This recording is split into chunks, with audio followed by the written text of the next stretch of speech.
मित्रांनो आभाट्याखाली पाणी असते हे बऱ्याच लोकांना म्हाताऱ्या माणसाला त्याला माहिती आहे, पण हे नेमकं आभाट्याच्या खाली असतं का आभाट्याच्या बाजूला असते हे हे कन्फर्म पाहण्यासाठी तुम्हाला कोणता तरी नारळाचा प्रयोग असा प्रयोग करून पाहावा लागेल. तेव्हा ते तुम्हाला सापडून आभाट्याच्या उत्तरेला पाणी असतं, अंतर कमीत कमी 10 ते 15 फूट असतं.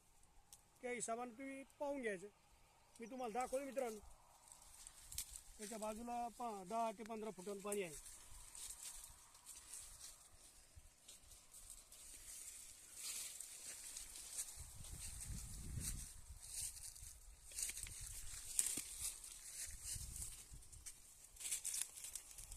हे बघू शकता मित्रांनो तुम्ही, या झाडाचं अंतर आणि पाण्याचं अंतर 15 फुटाचं कमीत कमी 10 ते 15 फुटाचं अंतर आहे मित्रांनो. तरी तुम्ही उत्तरेला